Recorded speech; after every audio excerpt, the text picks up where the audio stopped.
राम भरोसे का इलाज। काका यथास्थान बैठे थे। मुझे देखा तो पूछा, क्यों हातिम साहब, करा दिया उस भ्रष्ट शिवशंकर का तबादला? मैंने कहा, काका वो हो ही नहीं सका। काका बोले, मैं जानता था तुमसे किसी का भला नहीं हो सकता। अरे पहले तबादले के सिद्धांत समझो, तब उसमें हाथ डालो। देखो, साहब जब खुद तबादला करता है तब वो दंड होता है, और जब किसी की प्रार्थना पर करता है तो वो कृपा होती है। कृपा करने का कोई नियम शासन में नहीं है, पर सजा देने की छूट है। तुम कोशिश करके शिवशंकर को सजा दिलवाओ तो तबादला हो जाएगा। सजा क्यों दिलवाऊंगा? सजा उसके भले के लिए दिलवाओ। उससे कहो कि वो आज से लगातार 3 दिन साहब के बंगले के सामने खड़ा होकर उन्हें गालियां दे। जब साहब उसे डांटने आए तब अपना नाम और पद बता दे। साहब गुस्से से कहेगा, बदमाश, मैं तेरा ट्रांसफर कर दूंगा। दूसरे दिन शिवशंकर का तबादला हो जाएगा। मगर काका, कहीं साहब और कुछ नहीं करेगा, कर ही नहीं सकता। ये बड़े बड़े अफसर बेचारे बहुत कमजोर होते हैं। ये तबादले से ज्यादा कुछ नहीं कर सकते। अगर ये कहें कि तुम्हें मार डालूंगा तो समझो कि ये तबादला करेंगे। पर काका, शिवशंकर गाली देने की हिम्मत नहीं कर सकता। सो मैं जानता हूं, वो पैसा खाता है ना। गाली वही दे सकता है जो रोटी खाता है। पैसा खाने वाला सबसे डरता है। जो सरकारी कर्मचारी जितना नम्र होता है वो उतने ही पैसे खाता है। शिवशंकर को कुत्ता काट खाए तो उसे भी गाली नहीं देगा। कहेगा, स्वान श्रेष्ठ, काट लिया तो कोई बात नहीं, पर मेरी रिपोर्ट मत कर देना। अच्छा, तबादले का दूसरा सिद्धांत है, जो जहां ठीक काम कर रहा है उसे वहां से हटाना। अंग्रेजों के जमाने से जनता और सरकार में दुश्मनी का संबंध चला आ रहा है। ज्यों ही ऊपर के अधिकारियों को मालूम होता है कि कर्मचारी अच्छा काम कर रहा है और उससे जनता को फायदा है, त्यों ही उसका तबादला करा दिया जाएगा। तुम शिवशंकर की तारीफ किसी अखबार में छपा दो, उसका ट्रांसफर हो जाएगा। काका ने एक आंख बंद करके मूंछ का एक सफेद बाल पकड़ा और झटका दिया। आंखों में आंसू आ गए, पर बाल न उखड़ा। गमछे से आंसू पोंछते हुए बोले, बुढ़ापे का एक एक बाल रुलाता है। मैंने कहा, इससे तो अच्छा है उस तरह फिरवा ले। वे बोले, नहीं, मूछों से चेहरा रौबदार होता है, रौब से आदमी बड़ा होता है। अगर रविंद्रनाथ वैसा सुंदर रेशमी चोगा न पहनते तो क्या इतने बड़े कवि माने जाते? शरत चंद ने मामूली धोती कुर्ता पहना तो नतीजा भी भुगता। बंगाल के बाहर अपनी जिंदगी में तो नहीं जा पाए। खैर छोड़ो इस रूपक रहस्य को, तुम्हें काम बताता हूं। वो जो राम भरोसे खुमचे वाला है ना, वो सख्त बीमार है, रात से बेहोश है। 2-3 आदमी उसे लेकर डॉक्टर के पास गए हैं, मगर उन लोगों का भरोसा नहीं। उन पर उसकी उधारी है। वे तभी तक उसके साथ हैं जब तक वो बेहोश है। उसे होश आते ही वे छोड़ भागेंगे। तुम पर अगर उसकी उधारी नहीं हो तो तुम उसके इलाज का प्रबंध करा दो। मैं अंदाज से अस्पताल पहुंच गया। बरामदे में 2-3 पड़ोसी भरोसे को फर्श पर लिटाकर बैठे थे। मैंने उसे हिलाया, वो बोला नहीं। फिर पुकारा, भरोसे, जरा होश में तो आओ, देखो कौन आए हैं। सब उधारी वाले तुम्हारे आसपास इकट्ठे हैं। फिर भी उसने आंखें नहीं खोली। सामने से मुझे हरिराम मास्टर आते दिखे, मगर हरिराम तो 4-5 साल पहले मर चुके थे। मास्टर मेरे पास आ गए, बोले, पहचाना? हाँ कुछ कुछ, मगर हाँ मैं वही हरिराम मास्टर, इधर फाटक पर बिना इलाज के मर गया था ना। अब प्रेत बनकर इलाज कराने आया हूं। मगर ये लोग प्रेत का इलाज करते भी हैं। करते हैं। इनके हिसाब में देखो, कई नाम लिखे रहते हैं जिनके लिए दवा स्टोर से निकल जाती है। वे वास्तविक आदमी नहीं होते, प्रेत होते हैं। मेरे मरने के बाद इन लोगों ने मेरा नाम रजिस्टर पर चढ़ा लिया और खर्च बताने लगे। अब मैं खुद आ गया। मास्टर ने कहा, इस भरोसे के मरने में कितनी देर है? क्या पता, इससे तो अच्छा कराने लाए हैं। तो दौड़ धूप करो, डॉक्टर के पीछे पड़ो, ऐसे तो यह सृष्टि के अंत तक पड़ा रहेगा। देखो, फाटक के बाहर वे मरीज हफ्ते से पड़े हैं, अभी तक उनकी जांच नहीं हुई। मैं सामने सुपरिटेंडेंट के कमरे में घुस गया। बिना पूछे घुस जाने से वो समझा कि ये ऐसा आदमी है जिसे ये हक है। वो नम्र हो गया, बोला, कहिए क्या आज्ञा है? मैंने कहा, एक तो शिकायत है, फाटक पर कई दिनों से मरीज पड़े हैं मगर उनकी जांच नहीं हो रही है। सुपरिटेंडेंट ने चश्मा निकाल कर रख दिया और मुझे नंगी आंखों से देखा। वे अंदाज लगा रहे थे कि मैं कमरे के बाहर फेंक देने के काबिल हूं या जवाब के काबिल।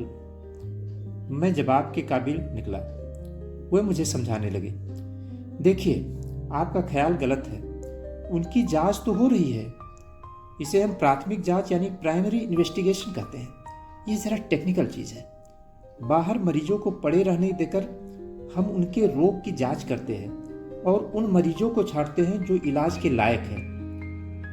उनमें जो ज्यादा बीमार हैं वे तो मर ही जाएंगे। उनकी चिकित्सा में जनता का पैसा बर्बाद क्यों किया जाए? जो कम बीमार हैं वे ऊब कर लौट जाएंगे। जिन्हें इस अस्पताल में घुसने की गुप्त सुरंगें मालूम है वे उनसे भीतर घुसाएंगे। अब जो बचेंगे वे सच्चे मरीज होंगे, उनका इलाज होगा। मैंने कहा, यह वैज्ञानिक पद्धति मुझे मालूम नहीं थी, आम लोगों को नहीं मालूम। लोग अज्ञान बस शिकायत करते हैं। मगर एक बात तो बताइए, अस्पताल में घुसने के लिए सुरंगें भी हैं? हाँ, कई सुरंगें हैं, पर वे गुप्त हैं। उनमें फाटक लगे हैं जिनमें ताले जड़े हैं। तो उनमें से कैसे घुसा जाता है, यह रहस्य है। यहां बताने का हुक्म डॉक्टरों को नहीं है, घर पर बताया जाएगा। मैंने कहा, एक मरीज मैं भी लाया हूं, उसकी हालत खराब है। उसे यहीं बरामदे में मरने दूं या घर में? जहां आपकी इच्छा, दोनों जगह सुविधे हैं। मैंने उसे भर्ती करने पर जोर दिया तो डॉक्टर ने मुझे एक फॉर्म दिया, कहा, इसे भर दीजिए। फॉर्म में कई बातें पूछी गई थी। कुछ प्रश्न ये थे, मरीज क्यों अच्छा होना चाहता है? इसे इलाज कराने का क्या हक है? मरीज से या उसके सहायकों से कौन कौन डॉक्टर डरते हैं और क्यों डरते हैं? मरीज की चिकित्सा ठीक करने से डॉक्टरों का क्या फायदा होगा, ना करने से क्या नुकसान होगा?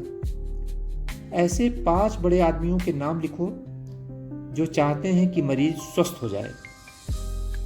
मरीज का पॉलिटिक्स क्या है? और प्रश्नों के जवाब तो जैसे तैसे मैंने लिख दिए, पर आखिरी सवाल पर अटक गया, भरोसे का क्या पॉलिटिक्स लिखूं? मैंने डॉक्टर से कहा, यह आदमी खोमचा लगाता है, उसका क्या पॉलिटिक्स? डॉक्टर ने कहा, होता है, कीड़े और चींटे तक का पॉलिटिक्स होता है, पर वो तो बेहोश है, उससे तो पूछा नहीं जा सकता। तो अपना पॉलिटिक्स लिख दीजिए। अस्पताल में M और D दल है, आप किस दल के हैं? इन दलों के राजनीतिक सिद्धांत क्या हैं? एक दूसरे को उखाड़ना। ये दल किस महापुरुष ने बनाए थे? सरकार ने ही बनवाए हैं। मंत्रिमंडल ने अपने एक विशेष बैठक में तय किया था कि जैसे हमारे बीच 2 गुट हैं, वैसे ही शासन के सब विभागों में हो जाना चाहिए। हर सरकारी कर्मचारी से फॉर्म भरवाया जाता है कि वो किस गुट का है। मैंने पूछा, आप किस गुट में हैं? डॉक्टर ने जवाब दिया, मैं तो M गुट में हूं। तभी तो D गुट ने पिछले बार मेरा तबादला करा दिया था। मैं 2-3 स्टेशन ही पहुंचा था कि M गुट ने मेरा तबादला कैंसिल करा दिया। मुझे रेलगाड़ी में ऑर्डर मिला और मैं दूसरी गाड़ी से लौट आया। वहां स्टेशन पर उतरा, तब तक D वालों ने फिर से तबादला करा दिया था। मैं फिर गाड़ी पर चढ़ गया। तीसरे स्टेशन पर पहुंचते ही फिर कैंसिल होने का ऑर्डर मिल गया और मैं लौट पड़ा। इस तरह लगभग 1 हफ्ते तक मैं यहाँ से तीसरे स्टेशन तक जाता और लौटता रहा। तब तक M गुट जोरदार हो गया था और मैं यहीं रह गया।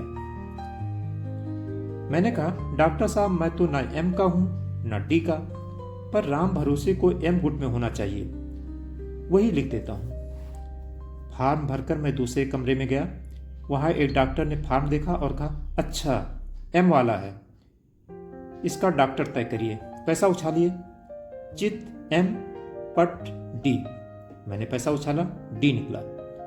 डॉक्टर ने कहा, मरीज एम गुट का, डॉक्टर डी गुट का, बोलिए इलाज कराना है या नहीं। मैं डॉक्टर का इशारा समझ गया, पर कोई दूसरा रास्ता नहीं था। मैंने उसे एक वार्ड में भर्ती करा दिया।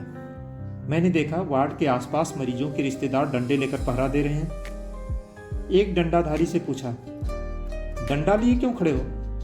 हमारा साला यहाँ इलाज करवा रहा है, उसकी रखवाली कर रहे हैं। उसे किससे डर है? डॉक्टरों से। यह वार्ड डी वालों का है। अगर इधर कोई एम वाला डॉक्टर आ गया तो उसकी छाया भी किसी मरीज पर पड़ गई तो एम वाले डॉक्टर उसे मर जाने देंगे। इसीलिए जब कोई एम वाला डॉक्टर इधर आता दिखता है, हम लठ घुमाने लगते हैं और वो भाग जाता है। मैंने उससे कहा, भाई 7 नंबर में एक गरीब आदमी पड़ा है, उसकी तरफ से लठ उठाने वाला कोई नहीं है, तुम उसे भी डॉक्टरों से बचाना। लठधारी बोला, आप बेफिक्र रहिए, उसका कोई डॉक्टर बाल बाका नहीं कर सकता। 3-4 दिन बीत गए। भरोसे की हालत बिगड़ती ही गई। वो कराता तो उसे डांट पड़ जाती, ऐ बुड्ढे क्यों हल्ला करता है। वो चुप हो जाता। इसे डॉक्टर सुधार कहते थे। 5वें दिन मैंने डॉक्टर से कहा, इसकी हालत अब कैसी है? सुधार हुआ है। मुझे तो और बिगड़ी नजर आती है। बिगड़ना भी तो सुधार है, जैसी हालत में आया था वैसी तो नहीं है, यही सुधार है। पर यह सुधार तो मौत की तरफ जा रहा है। डॉक्टर दार्शनिक हो गया और बोला, मौत तो जीवधारी का सबसे बड़ा सत्य है। देह नाशवान है, आत्मा अमर है। आत्मा को टाइफाइड नहीं होता। अगर ये शुद्ध आत्मा हो जाएगा तो कभी से कोई रोग नहीं होगा। मैंने कहा, सुना है यहाँ डॉक्टर सिन्हा इस रोग के विशेषज्ञ हैं, उन्हें मरीज को दिखा दीजिए ना। डॉक्टर ने कहा, नहीं नहीं नहीं, ये नीति के विरुद्ध होगा। गीता में भगवान कृष्ण ने कहा, स्वधर्म मरणम श्रेय, पर धर्म भयावह। अपने डॉक्टर के हाथ से मरना अच्छा, पर दूसरे डॉक्टर के हाथ से बचना भी अच्छा नहीं। नहीं भाई, मुझसे धर्म विरुद्ध काम नहीं होगा। मैंने कहा, पर यहां भी तो उसका इलाज ठीक ढंग से नहीं हो रहा है, कोई उस पर ध्यान नहीं देता। डॉक्टर ने समझाया, खोमचे वाले का इलाज तो खोमचे वाले श्रीका ही होगा भाई, कोई मिनिस्टर या रईस तो नहीं। डॉक्टर के तर्क अकाट्य थे। भरोसे ने बीमार पड़कर गलती की, ये तो सही है। उसके पास बताने के लिए सिर्फ गरीबी थी। इस गरीबी से आखिर कितना इलाज होता? एक डॉक्टर के बारे में सुना था, वो बड़ा ईश्वर भक्त है, सुबह शाम पूजा करता है। वो शायद राम भरोसे पर ध्यान दे। ये सोचकर मैं उसके बंगले पर पहुंचा। वो पूजा कर रहा था। सोचा पूजा के ठीक बाद जब उसका मन पवित्र होगा, मैं राम भरोसे के लिए दया मांगूंगा।